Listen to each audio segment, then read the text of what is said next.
Bienvenue sur la scène agro, un balado produit par Agro-Québec Média et présenté par FAC, pour les acteurs de l'industrie et les mordus d'agroalimentaire. Nous partageons l'actualité, des entrevues exclusives, des dossiers, portraits d'entreprises et plusieurs sujets liés à ce secteur représentant un véritable moteur pour l'économie du Québec. Bonne écoute. Ici Lionel Levac. Malgré de mauvaises conditions météorologiques qui auront forcé la fermeture du site de Saint-Liboire mercredi, ExpoChamps 2022 aura été une vitrine extraordinaire de l'état du savoir-faire, des services, des équipements et machineries, de même que de l'avancée des technologies dans le monde agricole. Également, on aura constaté à ExpoChamps 2022 que l'humeur des productrices et producteurs est bonne, qu'ils continuent à faire des affaires, même si une certaine prudence s'est installée. J'ai fait la tournée à la première journée d'ExpoChamps. Voici mon reportage. Plusieurs se rendaient à ExpoChamps pour assister aux démonstrations de robots agricoles, activité sous l'égide du Bulletin des agriculteurs. Il y en avait 4 qui sillonnaient des parcelles à l'est du site. Je me suis surtout intéressé à 2. Alors, je vous présente la chèvre. La chèvre est un robot totalement autonome conçu pour désherber. Luc Labbé de Nexus Robotique. En fait, c'est un robot totalement autonome qui est capable de désherber dans les champs maraîchers en utilisant un système de caméra et d'intelligence artificielle. Tout ça est de conception québécoise. Oui, absolument. En fait, la compagnie a origine de la Nouvelle-Écosse, mais au début de la compagnie, on a tout déménagé au Québec puisque les gros producteurs maraîchers sont définitivement ici au Québec.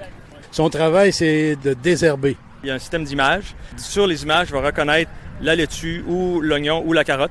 Et à ce moment-là, il va être capable d'aller arracher n'importe quelle mauvaise herbe de manière très précise autour du plant sans jamais toucher le plant. Et tout le reste, en fait, est aussi identifié parce que puisqu'on va l'arracher avec un bras articulé, il faut être capable de l'arracher où est-ce qu'il y a la tige. Donc, on identifie quand même chacune des mauvaises herbes avec où est-ce que sa tige est. Et un autre robot agricole québécois avec son concepteur. Jean-Marc Pittet, propriétaire de la compagnie Elmec. Et on voit 2 de vos robots actuellement en démonstration ici à ExpoChamps. Quelle est la fonction de ces robots? C'est un robot porte-outils, ça veut dire un véhicule électrique autonome. Pour le moment, il y a un sarcleur, mais il y a possibilité d'ajouter d'autres outils, soit pour travailler le sol, semer, adapter des outils agricoles. Et ça, ce sont des appareils déjà fonctionnels. On est en pré-commercialisation. Ces 2 robots-là sont en production. On commence la fabrication. Il y aura des améliorations tout le temps, mais à un moment donné, il faut aller en commercialisation. Ils sont fabriqués où, là, vos aérions? À Trois-Rivières. Ça a été développé entièrement au Québec avec, pour commencer, l'Institut du véhicule innovant. Le site d'ExpoChamps est immense, plus d'1 kilomètre de longueur. Chemin faisant, je choisis une conférence parmi tant d'autres. La compaction du sol au chapiteau des jardins. Donc, il faut être capable de démystifier qu'est-ce qui se passe dans la compaction, identifier les mesures à prendre pour optimiser l'équilibrage du tracteur. On va venir prendre l'empattement, on va venir prendre la déportation avant, la déportation arrière, on va mesurer les poids. En début d'après-midi, démonstration du côté ouest cette fois. Yvon Thérien, éditeur et rédacteur en chef du Bulletin des agriculteurs. Monsieur Thérien, ce matin, les robots, cet après-midi, qu'est-ce que vous avez en démonstration? Ce sont des semoirs pour les plantes de couverture, mais c'est des semoirs combinés, c'est-à-dire qu'ils peuvent faire 2 tâches. La première tâche, c'est qu'ils vont légèrement travailler le sol, plus ou moins agressivement, dépendant de l'appareil, puis ils vont semer les plantes de couverture. Plusieurs machines en démonstration, là. Plusieurs machines, on en a 9 en tout, et puis aussi différents types. Donc on en a qui sont plus des déchaumeurs équipés d'un semoir. Donc, ça nous permet, en un passage, de travailler un peu la chaume de céréales et de semer les plantes de couverture en arrière, en les incorporant légèrement. On a aussi des semoirs qui sont plus comme des semoirs de semi-direct. Puis, on a aussi un sarcleur qui est équipé d'une boîte à semis pour des plantes de couverture. Et on a aussi des décompacteurs. On décompacte, puis on sème en arrière des plantes de couverture. 9 équipements différents, ça veut dire qu'il y a quand même une concurrence, une compétition assez forte, là. Beaucoup de choix, beaucoup de variétés. Est-ce que ça vaut la peine de prendre le temps de regarder les différentes machines disponibles? Parce qu'ils ont toutes leurs propres caractéristiques, dépendant de la ferme, dépendant de ce que le producteur veut faire avec. Dans ma longue marche, je rencontre des financiers.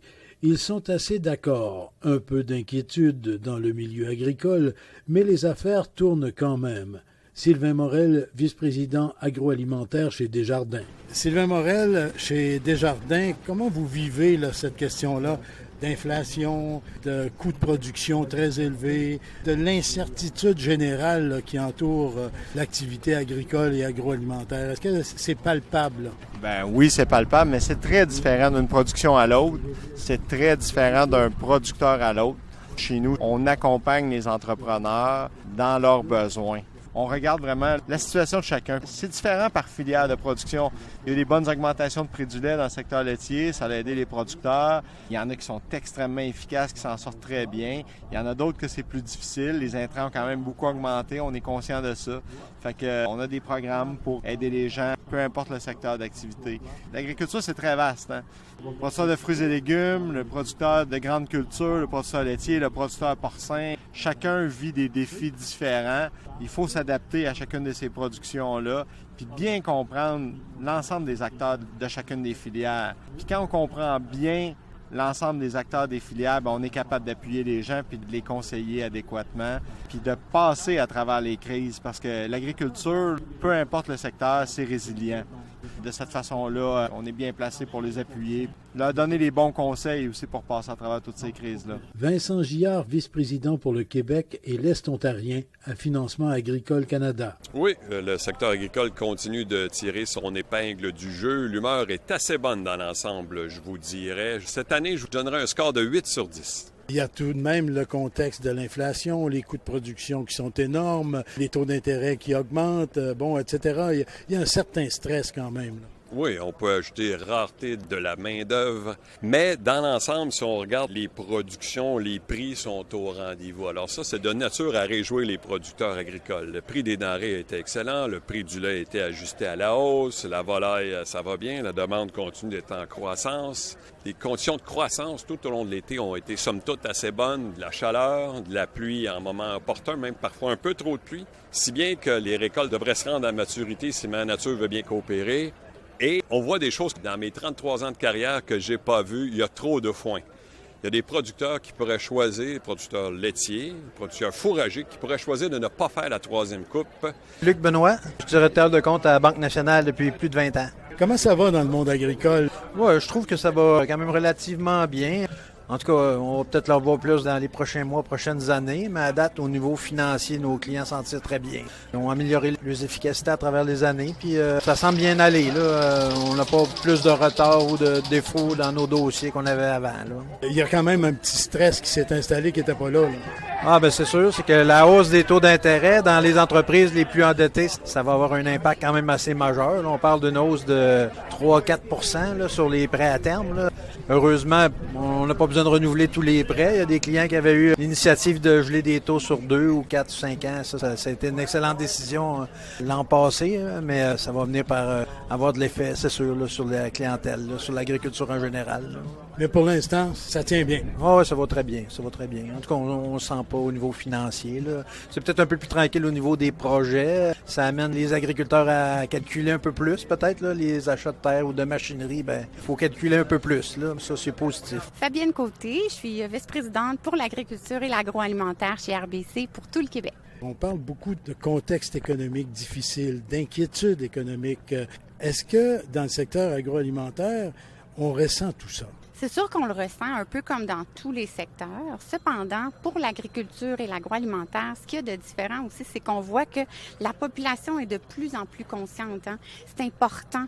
Les gens ont besoin de manger. On est de plus en plus conscient d'encourager le local. Donc oui, c'est vrai qu'il y a peut-être un contexte qu'on va faire un peu attention. On le sent aussi dans les investissements. Est-ce que ça va être reporté un peu? Cependant, je peux vous dire qu'on est là pour accompagner le plus possible nos clients parce que ça nous tient à cœur et tous les gens veulent supporter l'agriculture et l'agroalimentaire. Ça, je le sens aussi de la population.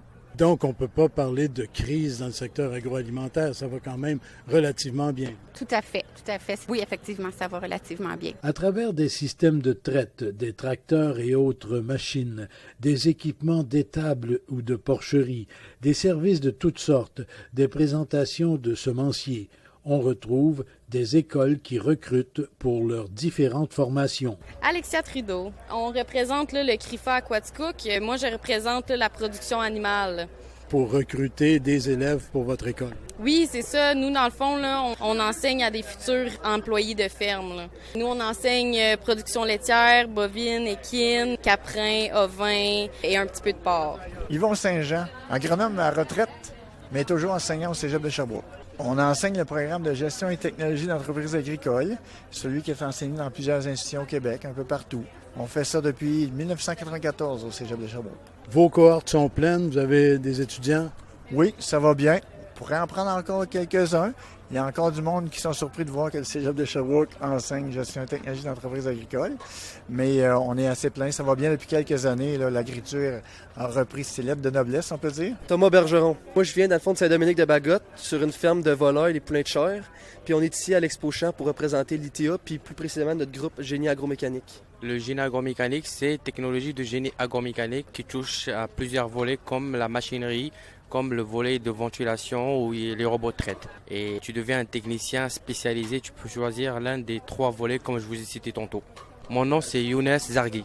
Moi je suis marocain et ce qui m'attire ici, je suis passionné de l'agriculture et c'est pour ça que j'ai choisi la machinerie, j'ai choisi TGA parce que j'aimerais bien effectivement rester ici, faire beaucoup de machinerie, travailler chez un concessionnaire. Vous êtes combien à peu près en génie? Là? Nous autres, en génie agromécanique, la 3e année, on est 11. Les QV, à peu près, ça serait de 11 à 15-16 élèves à peu près. Et parmi les visiteurs intéressés? Aïcha Issa, directrice générale de l'Institut de technologie agroalimentaire du Québec. Madame Issa, vous êtes à Expo Champ. Bien sûr, vous êtes venu voir des étudiants de chez vous qui sont ici, qui représentent l'ITAQ. Mais un commentaire général sur Expo Champ? C'est une exposition absolument dynamique, beaucoup de technologie, beaucoup de monde, beaucoup de gens qui sont passionnés. Et ce qui nous anime ici, nous, l'ITAQ, c'est de permettre aux gens qui sont ici là, de faire les bons choix, d'apprendre comment on fait les choix qui vont être rentables économiquement sur leur entreprise. C'est ce qui est important. Tous les équipements évoluent, on le voit et c'est loin d'être fini. Je m'arrête à la tente de Zone AgTech. Bryce Nagel, je suis conseiller principal en accélération entreprise pour la Zone AgTech, une zone d'innovation. Mais en réalité, c'est un parc industriel complètement dédié à la technologie de l'agricole qui se développe à Repentigny et à l'Assomption. Donc, on a un territoire de 15 km². Mais c'est aussi un parc industriel éclaté, si on veut, parce qu'il y a des gens qui ne sont pas dans la périphérie immédiate de l'Assomption Repentigny et qui sont membres chez vous, là. Oui, absolument. Nos membres s'étendent partout au Québec. Un des grands objectifs qu'on a, c'est d'aider à faire rayonner les compagnies québécoises à travers le monde aussi. Donc, on est là vraiment pour supporter, que ce soit pour aider les jeunes entreprises à mieux se définir, jusqu'à travailler avec les grandes entreprises pour définir leur rôle qu'ils ont à jouer aussi avec l'industrie au Québec. Des représentants d'entreprises et d'instituts de recherche membres de la Zone AgTech sont également là. Hugues Hébert. Moi, je travaille avec Génic. On fait de l'automatisation industrielle depuis une trentaine d'années avec 120 employés. Là, on est en train de développer des systèmes pour faire du semis, du ramassage, des herbages et tout ça avec le même robot. Et comment il s'appelle, votre robot? Il n'y a pas vraiment de nom encore. Présentement, il s'appelle en développement, je dirais. ED, on connaissait ET, mais là c'est ED. En développement, oui. En fait, on a une plateforme de développement où on fait différents tests pour les semis de graines, les semis des plantules, planter les plantes, ou faire le désherbage et on va faire la récolte au niveau des courges.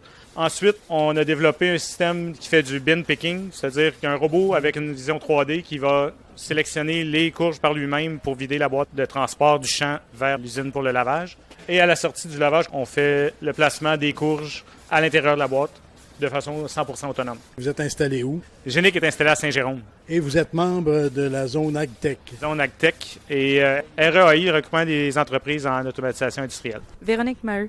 Jonathan Lévesque. INO, l'Institut national d'optique. Bien, tout d'abord, c'est important de comprendre qu'on est un centre de recherche en optique avec une expertise en optique photonique. Puis ce qu'on veut, c'est trouver les gaps technologiques dans le monde agricole pour être capable de le combler avec des nouveaux capteurs. Quand on essaie de mesurer un élément ou de voir quelque chose, l'optique offre beaucoup de solutions. Par contre, tout n'est pas commercialisé encore. Nous, on est là pour combler cet espace-là là, entre le besoin et le produit. Aujourd'hui, on le voit ici même à Expo Champs, les robots, les systèmes automatisés, les systèmes de récolte et tout ça, c'est de plus en plus abordable. Il y a des choses qui sont prêtes à commercialiser, mais il y a encore beaucoup de choses à faire.